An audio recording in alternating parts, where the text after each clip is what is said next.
There's no feeling more intense than starting over. If you deleted your homework the day before it was due, as I have, or if you left your wallet at home and you have to go back after spending an hour in the commute. If you won some money at the casino and then put all your winnings on red but it came up black. If you got your best shirt dry cleaned before a wedding and then immediately dropped food on it. If you won an argument with a friend and then later discovered that they just returned to their original view. Starting over is harder than starting up. If you're not ready for that, like if you've already had a bad day, then what you're about to go through might be too much. Feel free to go away and come back. I'll be here. Alright, thanks for coming with me on this trip. I'll understand if you have to take a break at any point.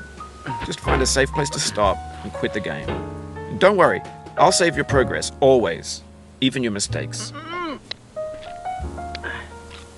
This game is a homage to a free game that came out in 2002, titled Sexy Hiking. The author of that game was Jazuo, a mysterious Czech designer who was known at the time as the father of B games.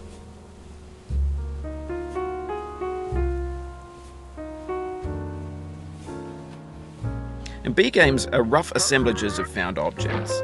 Designers slap them together very quickly and freely, and they're often too rough and unfriendly to gain much of a following. They're built more for the joy of building them than as polished products.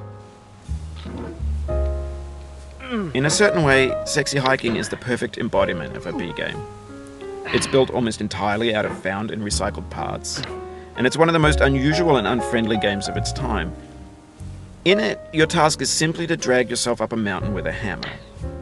And that act of climbing, in the digital world or in real life, has certain essential properties that give the game its flavor. No amount of forward progress is guaranteed. Some cliffs are too sheer or too slippery, and the player is constantly, unremittingly in danger of falling and losing everything. Anyway, when you start Sexy Hiking, you're standing next to this dead tree that blocks the way to the entire rest of the game. It might take you an hour to get over that tree, and a lot of people never got past it. You prod and you poke at it, exploring the limits of your reach and your strength, trying to find a way up and over. And there's a sense of truth in that lack of compromise. Most obstacles in video game worlds are fake.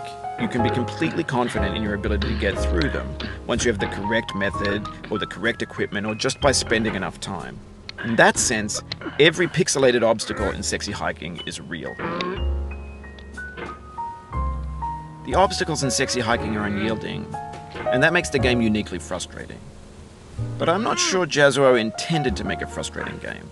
The frustration is just essential to the act of climbing, and it's authentic to the process of building a game about climbing. A funny thing happened to me as I was building this mountain.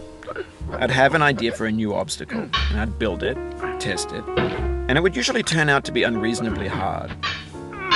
But I couldn't bring myself to make it easier. It already felt like my inability to get past the new obstacle was my fault as a player rather than as a builder.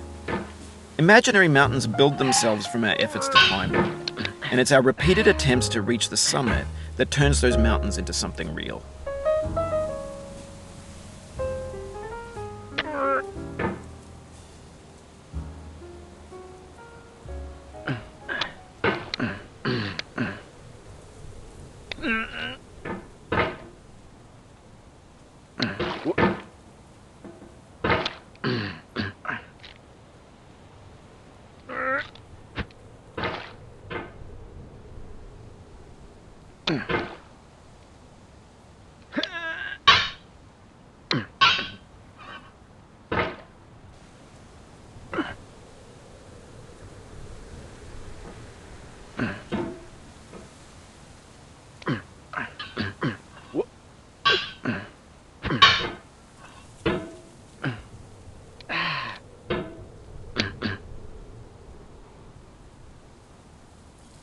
When you're building a video game world, you're building with ideas.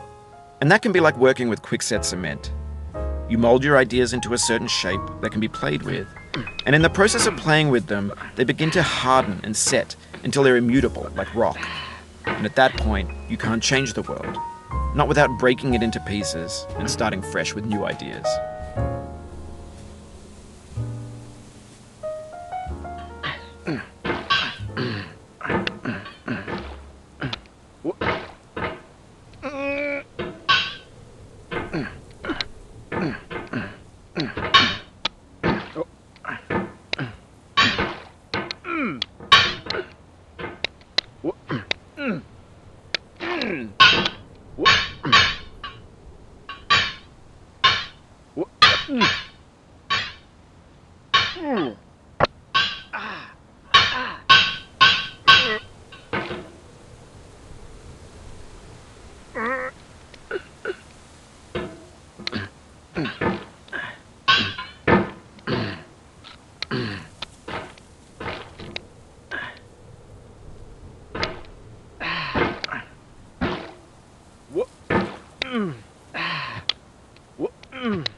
Oh, you just lost a lot of progress. That's a deep frustration, a real punch in the gut.